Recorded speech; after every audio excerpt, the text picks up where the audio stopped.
Olá, eu sou Herbert Bianchi, videomaker, fã do seriado MacGyver, profissão perigo, exibido na TV brasileira nos anos 80 e 90 e também estou na TV Relacionamento.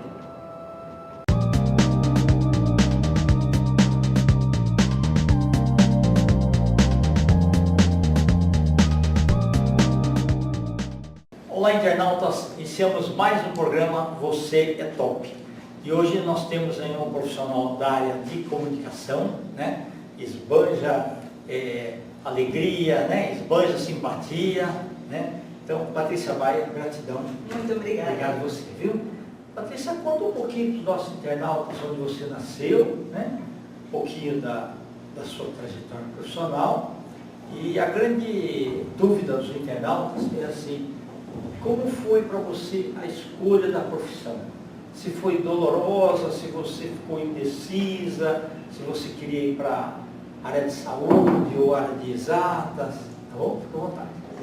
Bom, eu nasci em São Paulo, aqui na região da Vila Pompeia, né? E me criei por aqui em São Paulo mesmo. Trabalhei um pouco com comunicação antes de pensar em fazer faculdade. Que legal. Meu primeiro emprego foi numa agência de modelos. Eu fazia justamente o trabalho de... acho que hoje eles mudaram o nome, mas na época era Stalker. A gente ficava fazendo o papel de caça-talentos. Ok, entendi. Eu também trabalhei numa rádio, eu tive um programa numa rádio comunitária. Foi algo que fluiu para mim até a hora que eu decidi fazer faculdade de comunicação. E aí depois a coisa mudou e eu acabei trabalhando no mercado financeiro, rodei por um monte de outras coisas e agora eu resolvi montar um café. Vou falar disso daqui, peraí. Quando você, primeira vez que você foi trabalhar na rádio, qual foi a sua sensação? Você ficou nervosa um pouco no primeiro dia, alguma coisa assim? Ou o pessoal falou, você tem uma voz bonita, você é eloquente, você consegue se comunicar bem, vai lá. Como é que foi? Tudo começou na época que eu estava trabalhando como secretária em uma editora musical.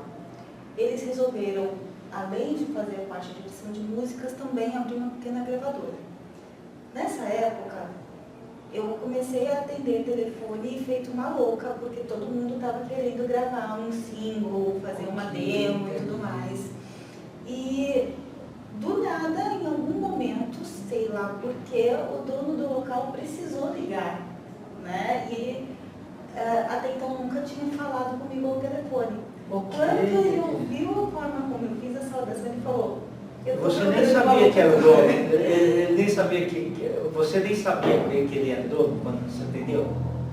Não, eu sabia que ele era o dono, mas eu não sabia que, primeiro, ele estava querendo fazer um programa de rádio e nós tínhamos contato, ele falava comigo assim, normalmente, porém ele achou que a forma como eu me expressei e a forma como eu tenho a ressonância da minha voz depois de gravada, depois, enfim, aquele processo todo de como a voz da gente se transforma ao telefone, numa gravação, ele achou que era o ideal para aquilo que eu estava procurando. Falou, você que vai fazer o programa de rádio. O quê?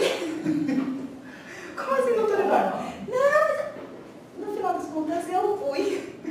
E foi 1 ano e meio de trabalho. Nossa, 1 ano mas e você meio. ficava bastante tempo ou 1 hora no programa? Era 1h30 de programa, todo sábado e toda sexta-feira depois. Foi 6 meses, todo sábado e depois, durante aquele 1 ano final, foi sexta e sábado. Tá, você apresentava música, falava notícias? Sim, eu fazia o comentário das principais manchetes, fazia um breve comentário de como tinha sido a semana em geral, e rodávamos músicas, fazíamos anúncios dos shows dos artistas que eram daquela gravadora e anunciávamos também que estávamos com seleção para, de repente, entrada de novos artistas no portfólio, essa coisa. Que legal. Né? E às vezes um ou outro reconhecia a minha voz. Mas você não é a moça do rádio? Sim, sou eu. Que legal. Entendi. Legal. E do primeiro aí, a parte de caça-talentos, você ficava andando em shopping, assim, para descobrir as pessoas, que hoje em dia você poderia pegar, sei lá, no Instagram, poderia pegar de um monte de coisa na internet, mas naquela época não, você tinha que, literalmente, você ia aqui, no Jardins, Pinheiros, essas coisas assim, tal, em shopping. Sim, naquela época, estamos falando de 1993, eu ia justamente para shoppings, eu ia muito para o shopping, aquele da Faria Lima. Ah, tá, Iguatemi. Isso, muito obrigada. Eu ia muito para o shopping Iguatemi, eu vinha bastante aqui para o centro da cidade, perto do Viaduto do Chá também. Na época, eu não me lembro se o Shopping Light já tinha sido inaugurado ou se ele ainda estava em adaptação.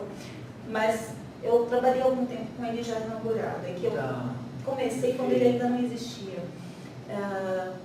Eu também ia bastante para a Avenida Higienópolis, ainda não existia um shopping lá, mas sempre lugares onde tinha uma turma um pouco mais descolada, cheia de jovens. Então, ali perto da Higienópolis tem Mackenzie, tem, tem os bares onde a turma vai de repente se entreter, e sempre tem alguma universitária muito bonita, ou então um estudante de ensino médio, que ali Mackenzie é a escola e colégio. Eu também ia na Liberdade, onde tem a FECAP, que tem o mesmo perfil, são jovens, na maior parte das vezes, bonitas, esbeltas, elas procuram cuidar muito da aparência pessoal, de manter o peso em dia, e principalmente nos anos 90, aquela coisa de ser um pouco mais esguia, era o perfil de aparência que era buscado. Hoje tem um pouco mais de democracia. É verdade. Aí você tinha que ter o olho clínico, né? Exatamente. Então, às vezes assim, era bonita, mas era baixinha, aí não servia, né? A menos que fosse exatamente o perfil procurado. Porque, por exemplo, para trabalhar você tinha um determinado, não era só um padrão, você podia ter vários.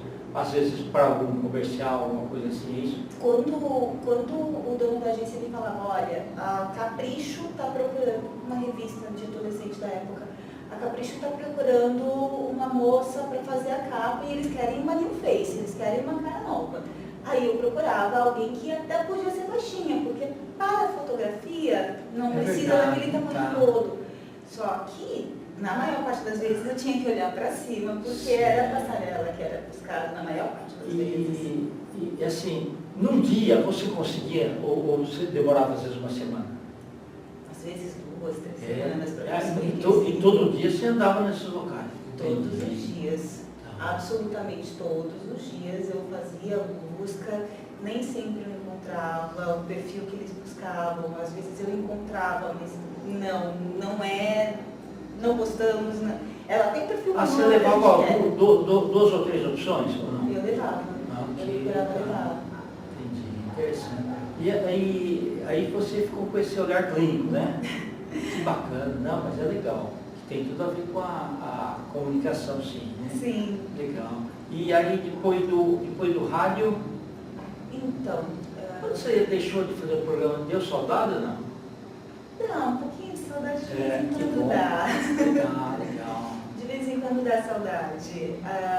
Eu trabalhei na época da Rádio Star Sul e era lá na Vila Santa Catarina. Hoje eu não sei se eles continuam ali. Aqui atrás do aeroporto, né? Isso. Tá.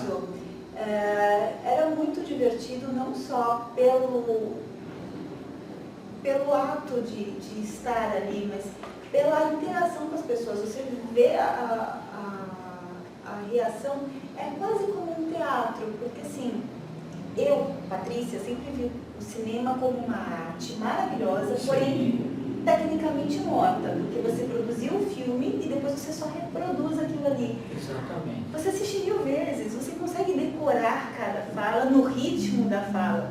Se você assistir 1000 vezes a mesma peça de teatro, você vai ter pequenas diferenças. É uma arte viva. Isso. E depende da interação com o público também. Sim. Né? É verdade. E o programa de rádio não era gravado, era ao vivo. Então eu tinha essa dinâmica que eu também vivenciei mais tarde no teatro, que eu também fiz teatro por algum tempo. E hoje, grande parte dos meus amigos é justamente também artístico, não necessariamente televisivo, Ok, mas aqueles que você tiver contato, você indica para a gente entrevistar na TV Relacionamento. Sim, Tá? será dado contato. Deixa eu te perguntar uma coisa.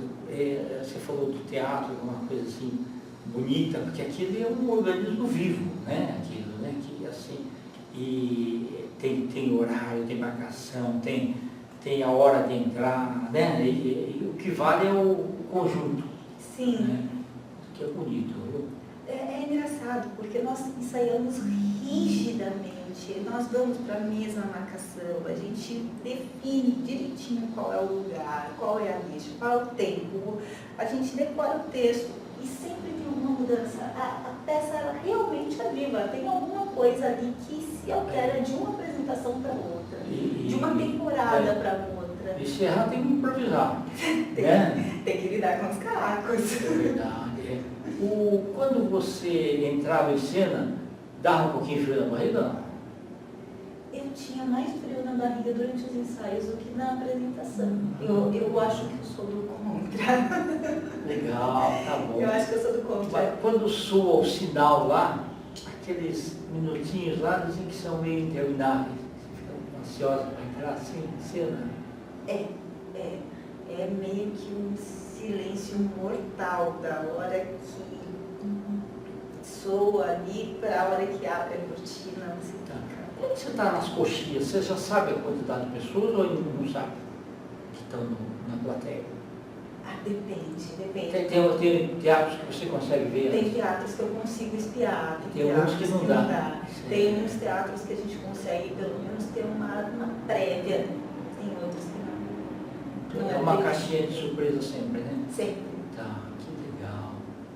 E na parte do rádio lá, você tomava cuidado, por exemplo, sei lá, era um nome estrangeiro lá, você via como que pronunciava certinho antes de falar e tal, essas coisas? Sim, Tá. eu sempre procurei aprender a forma de pronunciar o nome da pessoa. Hoje é muito mais fácil pelo Google, pela internet. Antigamente era difícil, né? Sim, era realmente complicado. E às vezes a pessoa com quem você vai falar também tem um sotaque que não ajuda muito. Verdade. Né? Então, sempre é uma forma da gente buscar um ganho mais de aprendizado, querendo ou não. Às vezes você fala, cara, tem uma forma de escrever que é totalmente diferente do que se pronuncia. Verdade. Interessante. Então, você está convicta que você nasceu para a área de humanas? Sim.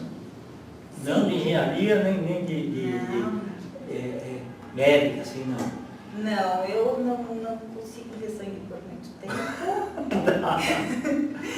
E além do mais, o mais ruim é difícil, né? Humanas é muito melhor. Lidar com gente é melhor. Tá certo. Né? Legal. E teu último desafio agora? Agora o meu desafio está sendo trabalhar com alimentação. Eu resolvi empreender e está sendo a primeira vez que eu estou montando uma empresa. Eu já trabalhei com alimentação antes? Sim, eu já trabalhei com alimentação antes, mas é totalmente diferente. Quando você está numa equipe que, considerando o tamanho das equipes onde eu trabalhei, era quase um exército de funcionários, para você estar lidando com as coisas de uma outra visão, com a visão mais estratégica e ainda mais com uma equipe pequena, é mais complicado, bem mais complicado, está sendo bem desafiador. E o nome da empresa agora? Em casa. Como é que surgiu? Para você se sentir em casa, alguma coisa assim? Porque assim, o local que eu escolhi é justamente uma sala comercial, não tem cara de cozinha, tem cara de uma sala de visitas, tem piso de madeira, as paredes são de alvenaria, não tem aquela coisa de azulejo, não tem pastilha, nada com cara de cozinha. Então eu pensei, bom, de repente dá pra gente colocar algo como se eu estivesse recebendo as pessoas na minha casa, na minha sala. Que bacana! E para as pessoas se sentirem em casa. Exatamente. Então, uma proposta é justamente fazer com que as pessoas se sintam em casa, ou pelo menos recebendo a atenção de um amigo que foi visitar. Então, a ideia é justamente essa. É um pequeno café, você encontra a possibilidade de comer alguma coisa para o almoço, uma happy hour, tem sempre um bingo. Bacana! Às sextas-feiras e nos sábados, depois da 1h da tarde, você pode vir e comprar uma cartela de bingo e concorrer ou a um petisco, ou então a uma cerveja. Então, é uma forma de você se entreter. Você está numa sala comercial, é mais seguro do que um bar de esquina. Tem um pouco mais de discrição também. É verdade. Você tem aí a oportunidade de comer num lugar mais reservado, se divertir de uma forma que eu não vejo nos outros lugares. Eu nunca vi. Normalmente você pega a sua bebida, conversa com seus amigos e pronto. É raro um lugar onde você possa se distrair brincando, assim, né? Você deixou mais lúdico, né? Exato. Quando você encontra alguma coisa com o jogo, às vezes é aposta, né? E aí, onde entra aposta, nem sempre os resultados são bons, né? É verdade. Então, a ideia é justamente algo lúdico, algo para a pessoa se divertir e, de repente, daí sair. Nossa, gostei desse quadro. Ele tá linda, né? Você também pode aproveitar. Os quadros você que pintou? Não, eu tenho amigos que fazem, eu tenho agora 3 obras ali expostas que são de um dos meus amigos. Legal, a gente vai mostrar aqui, né? Sim. E eu estou com réplicas, na verdade. Os originais estão em Itapetininga, que é a casa do autor. E você pode fazer aquisição, é um artista novo, então você tem a oportunidade de comprar uma obra de arte bacana, num preço bom, porque em primeiro lugar o artista vivo é sempre mais barato, o artista início de carreira mais barato ainda, mas você vai ter ali uma certidão de autenticidade, você vai ter certificado de origem registrado em cartório, é algo que você pode guardar e de repente, alguns anos depois, vai lá faturar uma coisa bacana em cima da sua decoração. Esse artista também está convidado para ser entrevistado aqui, tá? Muito obrigada. Tá bom, legal. Olha, muito bom. Essa veia empreendedora já estava dentro de você, mesmo quando você era funcionário das empresas, né? Então, a maneira de pensar, a maneira de fazer as coisas darem certas, né?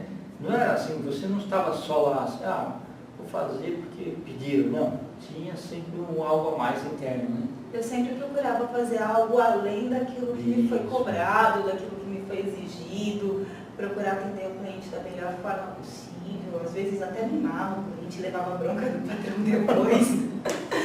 Mas era algo que eu achava que a missão de qualquer empresa é justamente atender bem o cliente, agradar o cliente, que é a função de existir dela. Se eu não tiver a intenção de resolver o seu problema ou de dar uma alegria a mais, um alívio para o seu dia a dia em alguma coisa, às vezes tudo o que você quer é simplesmente um suco de morango estupidamente gelado, porque você está com calor. Exato. Então, se você não colocar umas 2 pedrinhas de gelo a mais, aquele cliente não está se interessando tanto assim. Ou você dá um café meio frio, também já né? Não encanta tanto, né? Exatamente. Então, é nesse tipo de coisa que eu sempre procurei ser bastante primorosa. E em outros aspectos, adaptando isso para cada modelo de negócio.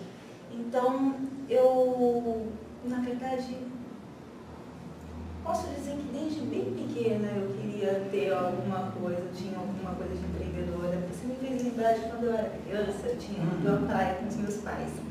E eu passei a tarde inteira catando conchinhas. A ideia era minha coleção, era pra mim. Certo. Aí, lá foi a Patrícia na segunda-feira, com uma caixinha cheia de conchinhas, ostrinhas, pedacinho de coral, essas coisas. Pedacinho de coral e tinha a louca aqui pegou uma pinça de caranguejo, que o caranguejo tinha morrido, ficou só a parte do pulmãozinho. A garrinha dele, né? Isso, ficou só o exoesqueleto, ele estava vazio já, sei lá quanto tempo aquele bicho tinha morrido. E lá fui eu contar e mostrar para os meus colegas de escola, contar da viagem, mostrar as conchinhas. Aí o João chegou, nossa, que da hora, que não sei o que, eu quero. Eu falei, não dou. Como assim? Você sempre dava? Eu sempre dava alguma coisa dentro da empresa. Eu falei, não, mas isso daqui eu passei a tarde inteira cavucando, procurando, isso daqui pra mim foi um tesouro. Não. Além do mais, meus pais gastaram com lanche, gastaram com isso, gastaram com aquilo outro. A ideia era simplesmente não dar a tal da garrinha pro João. Ele falou, aí ele abriu a carteira, ele ganhava dinheiro pro lanche da escola e ele estava juntando para comprar um carrinho. Ele retirou um massinho de dinheiro, na época da inflação ainda era por cima, era um massinho expressivo, e falou, e você me vende? Aí eu falei, tá bom, entreguei a caixa todinha pra ele e voltei pra casa com aquela bolinha de dinheiro. Então pode-se dizer que lá pelos 7 anos eu já tinha alguma coisa de empreendedora. Muito legal. Você me fez lembrar um gibi do Pato Dono, que eu li na infância, que era assim, o Guinho, Zezinho e o Luizinho, que são sobrinhos, eles foram no sótão e encontraram uma cadeira bem velha lá, sabe assim, bem... Aí eles puseram lá à venda e um fala para o outro assim, escuta, como é que o senhor vai passar aqui e que atrativo que tem aí para comprar a cadeira? Aí eles puseram uma plaquinha assim, Napoleão quase sentou nessa cadeira. Muito legal. Maravilhoso! Eu acabei me lembrando disso daqui, né? Mas que ótimo. Patrícia, eu quero que você volte outras vezes, tá? Muito obrigada.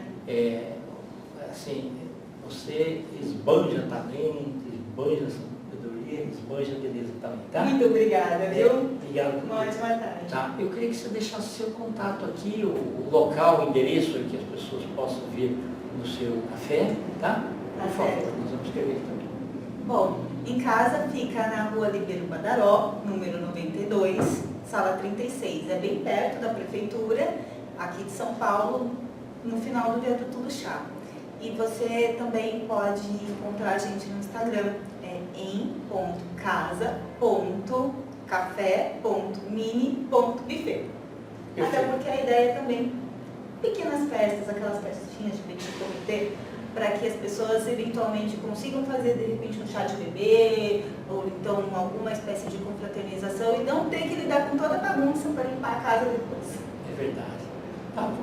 Então, internautas, com os agradecimentos então a essa fantástica empreendedora e comunicadora Patrícia Baia, nós finalizamos mais um Você é Top.